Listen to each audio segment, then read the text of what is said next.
Hello everyone and welcome back to my channel. Last class में हम लोग पढ़ रहे थे मेटल्स एंड नॉन मेटल्स, जो कि क्लास 10th चैप्टर नंबर 3 है ना।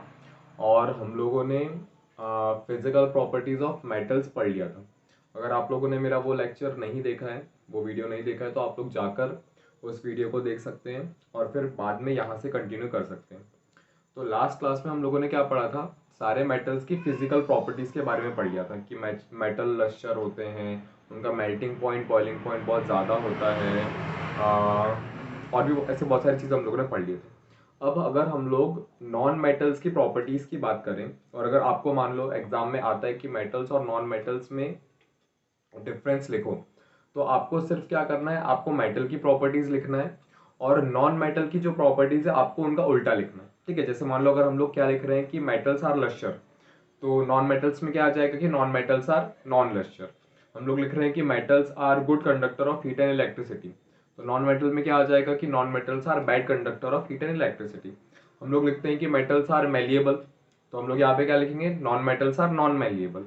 हम लोग वहाँ पे लिखते हैं जैसे मेटल्स आर सोनोरस, तो यहाँ पर क्या आ जाएगा, non metals are non sonorous. मतलब आपने जो भी मेटल में लिखा है वही चीज़ों को आप उल्टा करके किस में लिख सकते हो, नॉन मेटल्स में लिख सकते हो।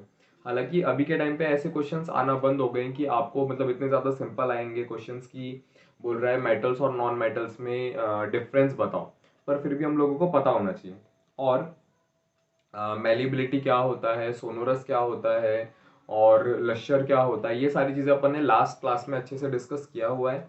अगर आप लोगों ने नहीं देखा है तो जाकर वहाँ पर आप लोग चेक कर सकते हैं। ठीक है, अब आज हम लोग, आज का जो टॉपिक है हमारा वो क्या है, वो है नॉन मेटल्स। ठीक है, तो जब हम लोगों ने चैप्टर को स्टार्ट किया था उसी टाइम पर हम लोगों ने क्या पढ़ा था कि हमारे पास जो मेटल्स होते हैं, है ना, अगर हम लोग हमारे पीरियोडिक टेबल को देखें तो हमारे पास जो मेटल्स होते हैं वो सारे के सारे लगभग 78% होते हैं। और 78% मेटल्स को अगर हम लोगों ने हटा दिया तो हमारे पास दो चीज़ें बचती हैं, जो कि है मेटेलॉइड्स और नॉन मेटल्स। तो उसमें से मेटेलॉइड्स को हम लोग अभी नहीं पढ़ रहे हैं, हम लोग नॉन मेटल्स पर फोकस कर रहे हैं। ठीक है, तो नॉन मेटल्स काफ़ी कम है हमारे इस पीरियोडिक टेबल में, ज़्यादातर तो अपन को मेटल्स ही मिलता है। अब इसमें भी जो नॉन मेटल्स हैं वो जनरली हम लोगों को कैसे फॉर्म में मिलते हैं, तो जितने भी नॉन मेटल्स होते हैं वो जितने भी नॉन मेटल्स होते हैं वो जनरली हम लोगों को गैसियस फॉर्म में मिलते हैं, है ना। जैसे अपन ने मेटल्स के लिए क्या याद रखा कि मेटल्स हम लोगों को कैसे मिलते हैं, सॉलिड फॉर्म में मिलते हैं, वैसे ही आपको याद रखना है कि नॉन मेटल्स जनरली हम लोगों को गैसियस फॉर्म में मिलते हैं, है ना। सॉलिड फॉर्म में भी अगर मिल जाए तो बहुत मुश्किल है, पर मिल भी सकता है, पर जनरली याद रखना है कि नॉन मेटल्स अपन को गैसियस फॉर्म में मिलते हैं।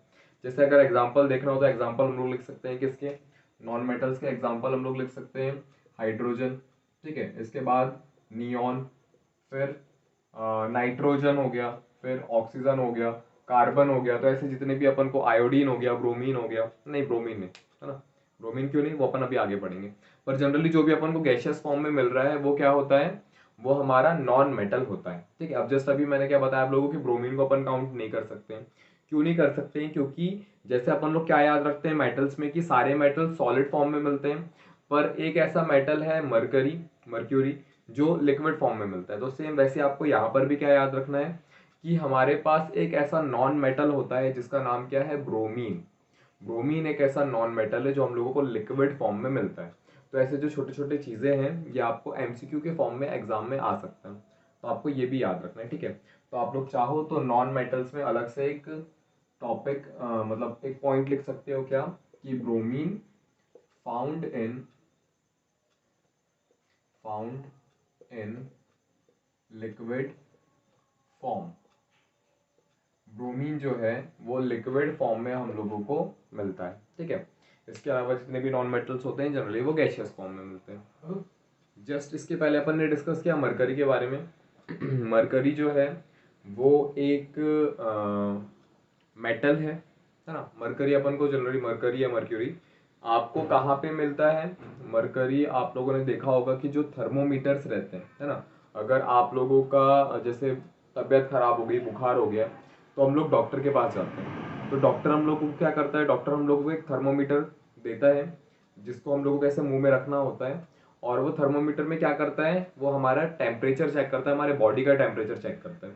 और बॉडी का टेम्परेचर चेक करके वो हम लोगों को बताता है कि आपको कितना डिग्री का बुखार है, 102 डिग्री, 103 डिग्री, जितना भी डिग्री का बुखार है वो हम लोगों को बता देता है। हाँ, क्यों? क्योंकि जो मरकरी होता है उसको जब हीट मिलती है तो वो क्या करता है, राइज करता है उस थर्मोमीटर में। अब वो जो अपन थर्मोमीटर यूज कर रहे हैं उसके अंदर जो रेड कलर का पार्ट है वही क्या है, मरकरी। ठीक है, ये जो मरकरी होता है ये एक मेटल होता है, पर ये हम लोगों को लिक्विड फॉर्म में अवेलेबल होता है। रूम टेम्परेचर पर ये लिक्विड फॉर्म में होता है। ठीक है, मरकरी जिसका सिंबल जो है, केमिकल सिंबल, वो क्या होता है, Hg होता है। तो आप चाहो तो इस चीज को भी लिख कर रख सकते हो। ये जितने भी पॉइंट्स हम लोग यहाँ पे अभी डिस्कस कर रहे हैं, आप लोग चाहो तो ये सारे पॉइंट्स को लिख कर रख सकते हो। क्यों? क्योंकि ये सारे के सारे बहुत ज्यादा इंपॉर्टेंट है। इनमें से एमसीक्यूज आ सकते हैं या फिर जो 1 मार्क के क्वेश्चन होते हैं वो आ सकते हैं। ठीक है, तो Hg की अगर हम लोग बात करें, Hg मतलब मरकरी। मरकरी कैसा होता है, found in liquid form in room temperature. Mercury हम लोगों को लिक्विड फॉर्म में मिलता है। इसके अलावा अपन ने जब इसके पहले वाले टॉपिक में हम लोगों ने डिस्कस किया था कि जितने भी मेटल्स होते हैं वो सारे के सारे कैसे होते हैं, बहुत ज़्यादा उनका मेल्टिंग पॉइंट और बॉइलिंग पॉइंट बहुत ज़्यादा होता है। They have high melting and boiling point.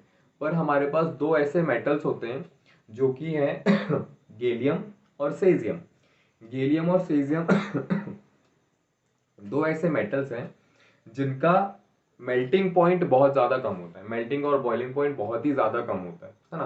तो इस चीज़ को भी आपको याद रखना है। थर्ड पॉइंट क्या हो गया हमारा, कि हमारा जो सेजियम होता है, सेजियम जिसका atomic symbol, sorry, chemical symbol क्या होता है, Cs होता है। और गैलियम जिसका क्या होता है, Ga होता है। ठीक है, तो सेजियम एंड गैलियम हैव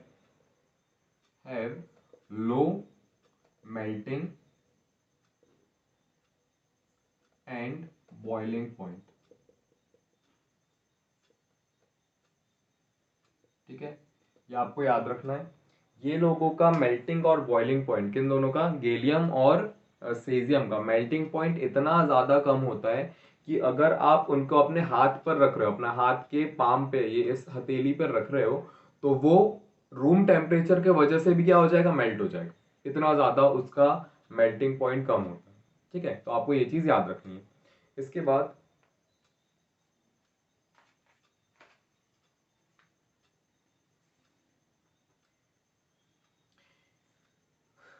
बाद हम लोगों ने मेटल्स में एक और प्रॉपर्टी डिस्कस किया था कि जितने भी मेटल्स होते हैं वो सारे के सारे लश्यर होते हैं, है ना। लश्यर मतलब ये कौन सी प्रॉपर्टी है, जब मेटल्स को अगर हम लोग बाहर धूप में लेकर जाते हैं तो वो क्या करते हैं, शाइन करते हैं, चमकते हैं, जिस प्रॉपर्टी को हम लोग क्या बोलते हैं, लश्यर। तो सारे मेटल्स के अंदर लश्यर की प्रॉपर्टी होती है। पर हमारे पास एक नॉन, और अभी जस्ट हम लोगों ने क्या डिस्कस किया कि नॉन मेटल्स जो होते हैं वो नॉन लश्यर होते हैं, उनमें चमकने की प्रॉपर्टी नहीं होती है। पर एक ऐसा नॉन मेटल है जो कि क्या होता है, जिसमें लश्यर प्रेजेंट होता है, और उस नॉन मेटल का नाम है आयोडीन। ठीक है, तो आपको याद रखना है कि आयोडीन जो है, इसको भी लिख लो। फोर्थ पॉइंट क्या हो गया मेरा, कि आयोडीन जो है, आयोडीन हैव लश्यर प्रॉपर्टी। ठीक है, आयोडीन जो होता है उसमें लश्यर प्रॉपर्टी होती है, वो शाइन करता है। अब इसके बाद बहुत ही ज़्यादा इंपॉर्टेंट चीज़ वो ये कि अगर हमारे पास मान लो कोई एक ऐसा नॉन मेटल है जो अलग अलग फॉर्म में अवेलेबल है, हाँ, जैसे हम लोग एग्जांपल के लिए क्या ले रहे हैं, हम लोग एग्जांपल के लिए ले रहे हैं कार्बन। ठीक है, कार्बन एक ऐसा नॉन मेटल है जो हम लोगों को नेचर में अलग अलग फॉर्म में मिलता है। कैसे मिलता है, तो कार्बन हम लोगों को डायमंड के फॉर्म में भी मिलता है और कार्बन हम लोगों को ग्रेफाइट के फॉर्म में भी मिलता है। हालांकि इसी क्लास में, क्लास 10th में, आप लोग जब अभी चैप्टर नंबर 4 पढ़ोगे, कार्बन एंड इट्स कंपाउंड, तो उसमें इस चीज़ को बहुत ज़्यादा अच्छे से, बहुत ज़्यादा वास्ट तरीके से पढ़ोगे। पर अभी के लिए आपको सिर्फ इतना याद रखना है कि हमारा जो कार्बन होता है वो हम लोगों को नेचर में 3 तरीके से मिलता है। कैसे कैसे मिलता है, डायमंड, डायमंड मतलब हीरा, जो अपन हीरे की बात कर रहे हैं, जो मार्केट में अपन खरीदने जाते हैं तो बहुत ज़्यादा महंगा मिलता है ना, वही वाला हीरा। डायमंड किसका फॉर्म है, कार्बन का फॉर्म है, मतलब कार्बन ही है वो, कार्बन का एक एलोट्रॉप है जो अपन को सॉलिड फॉर्म में मिलता है, हीरे के फॉर्म में, क्रिस्टल्स के फॉर्म में, जो कि मेरा क्या है, डायमंड है। ठीक है, इसके बाद अगर मैं बात करूं ग्रेफाइट्स की, ग्रेफाइट क्या होते हैं, जो हम लोगों के पेंसिल में जो ब्लैक कलर का जो लीड लगी हुई रहती है ना, पेंसिल के अंदर जो लगा हुआ रहता है, वो क्या होता है, हमारा ग्रेफाइट होता है। तो वो जो ग्रेफाइट है वो भी कार्बन का ही एक एलोट्रॉप है। मतलब मेरा जो कार्बन है वो डायमंड के फॉर्म में भी मिल रहा है और ग्रेफाइट के फॉर्म में भी मिल रहा है। तो अगर हम लोग डायमंड की बात करें तो diamond one of the strongest substance है अर्थ पर, है ना। और दूसरी तरफ अगर हम लोग कार्बन की सॉरी ग्रेफाइट की बात करें तो ग्रेफाइट जो है वो इतना ज़्यादा स्ट्रांग नहीं होता है। अगर आप नॉर्मल ग्रेफाइट की जो लीड है उसको आप ऐसे करके अगर हाथ से तोड़ना चाहो तो वो आसानी से टूट जाएगा। मतलब इतना ज़्यादा डिफरेंस आ जाता है। एक और चीज़ आप कार्बन के बारे में पढ़ोगे जब आप चैप्टर नंबर 4 में जाओगे, कि कार्बन जो है वो एक और फॉर्म में हम लोगों को अर्थ में मिलता है जिसका नाम होता है बकमिंस्टर फुलरिन। ठीक है, ये भी आप चैप्टर नंबर 4 में पढ़ोगे, अभी सिर्फ नाम याद रखो।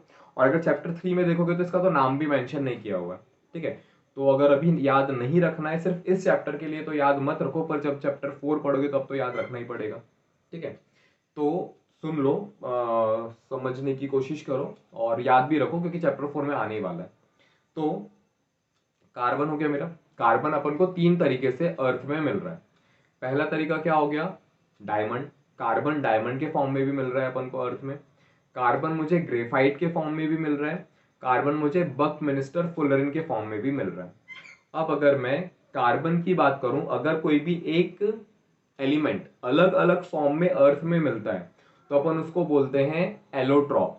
तो डायमंड हो गया, ग्रेफाइट हो गया या फिर बकमिंस्टर फुलरिन हो गया, ये सारे कार्बन के एलोट्रॉप्स हैं। ठीक है, एलोट्रॉप मतलब क्या होता है, जब एक सब्सटेंस अलग अलग तरीके से नेचर में अवेलेबल होता है। जैसे कार्बन, कार्बन आपको डायमंड के फॉर्म में भी मिल रहा है, कार्बन आपको ग्रेफाइट के फॉर्म में भी मिल रहा है, कार्बन आपको बकमिंस्टर फुलरिन के फॉर्म में भी मिल रहा है। मैंने दोनों की प्रॉपर्टीज भी बता दिया। डायमंड बहुत ज्यादा हार्ड सब्सटेंस होता है, किसी भी चीज से अगर आप डायमंड को तोड़ना चाहो तो वो डायमंड टूटेगा नहीं। अगर आप हथौड़े से डायमंड को तोड़ रहे हो तो हथौड़ा टूट जाएगा पर डायमंड नहीं टूटेगा। क्यों? क्योंकि डायमंड जो है वो हार्डेस्ट सब्सटेंस में से एक होता है। पर अगर हम लोग ग्रेफाइट की बात करें तो ग्रेफाइट क्या है, ग्रेफाइट इतना ज्यादा स्मूथ होता है, इतना ज्यादा मतलब नॉर्मल वो रहता है कि अगर अपन उसको नॉर्मल हाथ से तोड़ना चाहे तो हाथ से टूट जाएगा। दोनों कार्बन से ही बने हुए हैं, डायमंड भी कार्बन से बना है, ग्रेफाइट भी कार्बन से बना है, पर एक बहुत ज्यादा स्ट्रांग है, एक बहुत ज्यादा वीक है। ठीक है, दूसरी चीज, डायमंड जो है वो बहुत ही ज्यादा प्रीशियस वो है, क्रिस्टल है। वो इतना ज्यादा प्रीशियस है कि हम लोग क्या करते हैं, उनको ऑर्नामेंट्स में, ज्वेलरीज में यूज करते हैं, जो कि बहुत ही ज्यादा महंगा होता है। दूसरा, हमारे पास क्या है, ग्रेफाइट है, जो कि इतना ज्यादा सस्ता होता है कि हम लोग उसको पेंसिल में यूज करते हैं, है ना। इसके बाद अगर हम लोग बात करें किसकी, डायमंड की, तो डायमंड जो होता है उसके अंदर से इलेक्ट्रिसिटी पास नहीं हो सकती। ठीक है, डायमंड में इलेक्ट्रिसिटी पास नहीं होती है। ठीक है, पर अगर हम लोग ग्रेफाइट की बात करें तो ग्रेफाइट में इलेक्ट्रिसिटी पास हो जाती है। तो ये भी एक अलग वेरिएशन है। दोनों बने किससे हैं, कार्बन से ही बने। डायमंड भी कार्बन से बना है, ग्रेफाइट भी कार्बन से बना है, पर प्रॉपर्टीज में इतना ज्यादा डिफरेंस है ना। तो ये सारा जो डिफरेंस मुझे अलग अलग नजर आ रहा है, वो क्यों नजर आ रहा है, क्योंकि दोनों अलग अलग एलोट्रॉप्स हैं। दोनों भले ही कार्बन से बने पर वो अलग अलग एलोट्रॉप्स हैं। एक और एग्जांपल किस चीज का, हाइड्रोजन का। हाइड्रोजन गैस है। ठीक है, गैस के फॉर्म में हम लोगों को मिलता है हाइड्रोजन, जिसका एटॉमिक नंबर 1 होता है, जो कि जिसका सिंबल क्या होता है, H होता है। अगर आप नेचर में हाइड्रोजन को देखने के लिए जाओगे तो हाइड्रोजन जो है वो आपको 3 तरीके से अर्थ पे मिलेगी। हाइड्रोजन हम लोगों को प्रोटियम, ड्यूटेरियम और ट्राइटेरियम फॉर्म में मिलती है। मतलब हाइड्रोजन 3 तरीके से मिल रही है और इसका अपन ने नाम रखा है। ठीक है, ये प्रोटियम, ड्यूटेरियम और ट्राइटेरियम क्या होता है, ये आप क्या बोलना चाहिए, अगर आपके कोर्स में 11th क्लास में हाइड्रोजन नाम का चैप्टर आता है तो आप लोग पढ़ लोगे, वरना ऐसे भी पढ़ लोगे कहीं ना कहीं से, क्योंकि कुछ ना कुछ पार्ट में वो आ ही जाता है ना, हमारे कोर्स में आ ही जाता है। तो हाइड्रोजन, हाइड्रोजन जो है वो 3 तरीके से अपन को मिल रहा है। हाइड्रोजन मुझे प्रोटियम के फॉर्म में भी मिल रहा है, हाइड्रोजन मुझे ड्यूटेरियम के फॉर्म में भी मिल रहा है और हाइड्रोजन मुझे ट्राइटेरियम के फॉर्म में भी मिल रहा है। तो एक ही सब्सटेंस है, हाइड्रोजन ही है, पर वो 3 तरीके से अर्थ में मिल रहा है। हालांकि वो जो होते हैं अपन उनको एलोट्रॉप नहीं बोलते हैं, उनको हम लोग आइसोटोप्स बोलते हैं। अब आइसोटोप्स भी शायद से अभी तो नहीं पढ़ा है पर आगे पढ़ लोगे, है ना, 9th क्लास में भी पढ़ा है वैसे आपने आइसोटोप्स। आइसोटोप्स मतलब क्या होता है, ऐसे सब्सटेंस जिनका एटॉमिक नंबर सेम होता है पर एटॉमिक मास अलग हो जाता है। तो तीनों हाइड्रोजन के फॉर्म जो होते हैं उनका एटॉमिक नंबर तो सेम होता है पर एटॉमिक मास चेंज हो जाता है, ठीक है। तो एक ही सब्सटेंस है मेरे पास पर वो अलग अलग फॉर्म में मिल रहा है। वैसे ही कार्बन, एक ही सब्सटेंस है, कार्बन है पर अलग अलग फॉर्म में मिल रहा है, तो इसको अपन क्या बोलेंगे, एलोट्रॉप्स बोलेंगे। तो नॉन मेटल्स में ऐसे हम अपन को बहुत ज़्यादा चीज़ें या बहुत ज़्यादा सब्सटेंस देखने को मिल सकते हैं जो आपको अलग अलग फॉर्म में मिल रहे हैं, ठीक है। तो आपको यहाँ पे क्या याद रखना है, आपको ये याद रखना है 5th नंबर की, carbon is found in 3 forms called its allotropes, allotropes, ठीक है। चाहो तो एग्जांपल भी लिख सकते हो, जैसे फर्स्ट एग्जांपल क्या है हम लोगों के पास, फर्स्ट एग्जांपल हम लोग का हो गया डायमंड, ठीक है। सेकंड क्या हो गया, ग्रेफाइट, और थर्ड क्या हो गया, बकमिनिस्टर फुलर,